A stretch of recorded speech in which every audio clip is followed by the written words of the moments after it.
L'Amazonie couvre plus de 5 millions de kilomètres carrés, des milliers d'espèces animales, une biodiversité que la science n'a pas encore fini de cartographier. De l'extérieur, c'est magnifique, mais certains animaux qui vivent là-dedans peuvent te tuer avant même que tu comprennes ce qui s'est passé. Aujourd'hui, on présente les 7 animaux les plus venimeux de l'Amazonie. Pas les plus connus, pas les plus grands, les plus venimeux. Et certains sur cette liste sont si petits, si discrets, si impossibles à repérer que des chercheurs expérimentés se font avoir encore aujourd'hui. Le dernier de cette liste est responsable d'un des venins les plus redoutables de toute l'Amérique du Sud. Et presque personne ne le sait. Si t'es nouveau ici, abonne-toi maintenant. Ce canal existe pour t'apprendre ce que personne d'autre ne te raconte. C'est parti. Numéro 7. La raie de rivière. La plupart des gens pensent aux piranhas quand on parle de danger dans les rivières d'Amazonie. Personne ne pense à regarder sous leurs pieds. La raie de rivière vit enfouie dans le sable, au fond des cours d'eau peu profonds. Elle ne chasse pas les humains. Elle ne s'enfuit pas non plus. Elle reste là, immobile, invisible, et attend. Le problème, c'est que les accidents arrivent exactement comme ça. Quelqu'un entre dans l'eau, pose le pied au mauvais endroit, et le dard situé à la base de la queue transperce la peau en une fraction de seconde. Ce dard contient une toxine qui provoque une douleur immédiate et intense, un gonflement rapide des tissus, et dans certains cas, une nécrose locale si le traitement tarde. Des études brésiliennes recensent plusieurs milliers d'accidents par an dans les régions amazoniennes, principalement chez les pêcheurs et les riverains.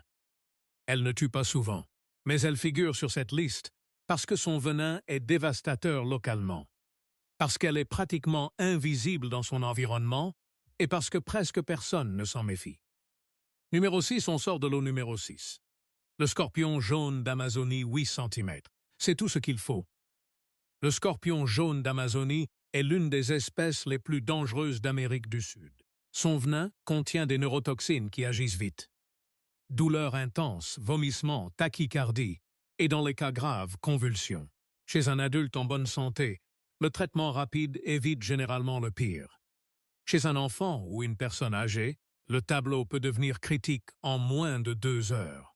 Au Brésil, les scorpions sont responsables de dizaines de milliers de piqûres chaque année, avec des centaines de cas graves et des décès recensés, majoritairement chez des enfants de moins de 10 ans. Ce qui le rend vraiment dangereux en Amazonie, c'est son comportement. Il s'installe dans les habitations, sous les pierres, dans les chaussures, dans les vêtements. Il ne cherche pas le conflit, mais il pique dès qu'il se sent coincé.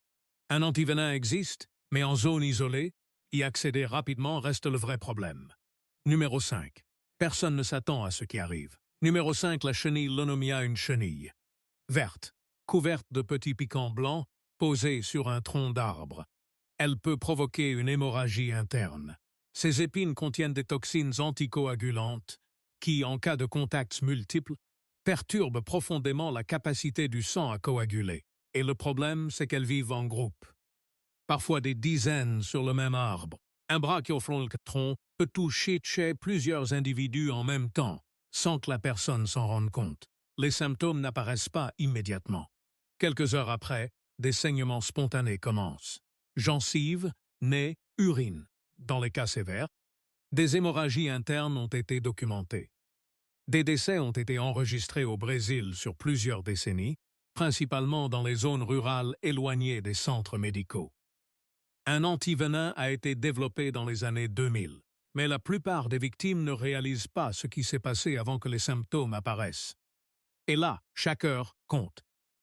Numéro 4. On change complètement de registre. Numéro 4. L'araignée armée. C'est officiellement l'araignée la plus venimeuse du monde selon le Guinness World Records. Ce n'est pas une opinion, c'est documenté.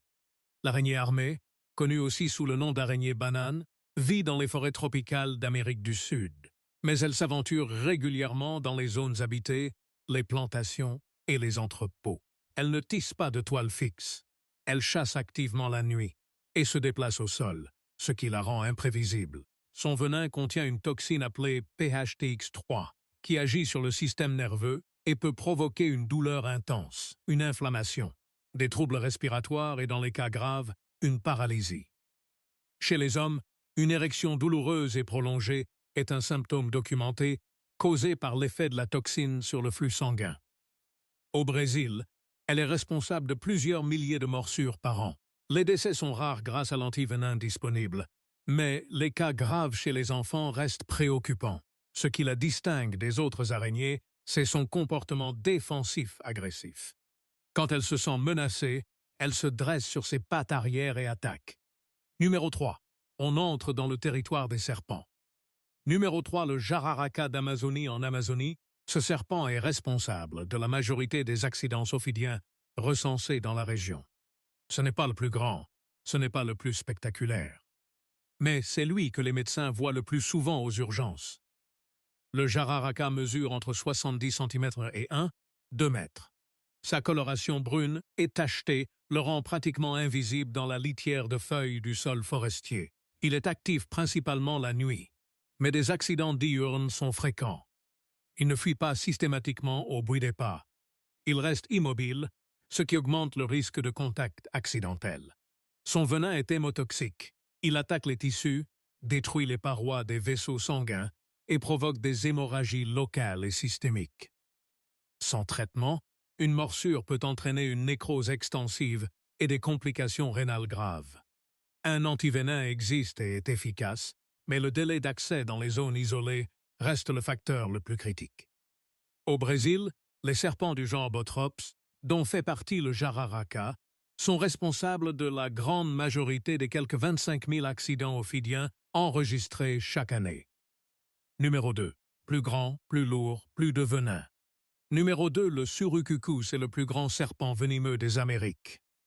Un adulte peut mesurer entre 2 et 5 mètres.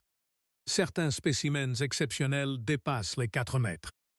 Et contrairement à beaucoup de serpents qui fuient au contact humain, le surucucu est connu pour tenir sa position. Son venin est à la fois hémotoxique et cytotoxique. Il détruit les tissus localement, provoque des hémorragies, des nécroses, et peut entraîner une défaillance rénale si le traitement tarde.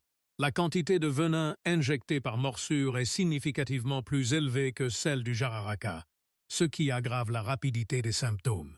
Les accidents sont moins fréquents que ceux causés par le jararaca, principalement parce que le surucucu vit dans les zones forestières profondes, loin des habitations. Mais c'est précisément là que travaillent les chercheurs, les bûcherons et les communautés indigènes les plus exposées. Un antivenin spécifique existe, mais son efficacité dépend de la rapidité de l'administration. En forêt profonde, cette rapidité est rarement au rendez-vous. Numéro 1. Le serpent que personne ne voit venir. Numéro 1. Le serpent corail vrai rouge, jaune, noir. Des anneaux de couleur parfaitement dessinés sur un corps fin qui dépasse rarement 80 cm. Le serpent corail vrai est probablement le plus beau serpent de cette liste. Et son venin est neurotoxique pur. Contrairement au jararaca ou au surucucu, il n'y a pas de douleur intense immédiate après la morsure. Pas de gonflement spectaculaire. Pas de signes évidents qui poussent à consulter en urgence. Les symptômes neurologiques apparaissent progressivement. Faiblesse musculaire, troubles de la vision, difficulté à avaler, puis paralysie respiratoire. C'est exactement ce retard qui le rend si dangereux. Des victimes ont attendu des heures avant de chercher de l'aide, ne réalisant pas la gravité de la situation. Quand les symptômes respiratoires apparaissent, la fenêtre thérapeutique est déjà réduite. L'antivenin existe, mais sa production est limitée et sa disponibilité en zones isolées n'est pas garantie. Sans support ventilatoire et traitement adapté, une morsure grave peut être fatale. Il est discret, lent, rarement agressif. Il mord surtout quand il est manipulé ou piétiné accidentellement. Mais ce que son venin fait au système nerveux en silence le place sans discussion, au sommet de cette liste. Bon. Maintenant, tu as une bonne raison de regarder où tu mets les pieds en Amazonie. Ce qui est fou dans cette liste, c'est que les animaux les plus dangereux ne sont pas forcément les plus grands. Une chenille, une raie cachée dans le sable, un serpent de 80 cm avec des anneaux colorés. La forêt amazonienne ne crie pas, elle attend. Dis-nous dans les commentaires, quel animal de cette liste t'a le plus surpris? On a notre petite idée sur la réponse. Et si t'es arrivé jusqu'ici sans t'abonner, c'est le moment. Pas parce qu'on te le demande gentiment. parce que la prochaine vidéo est au moins aussi dingue que celle-là. À très vite.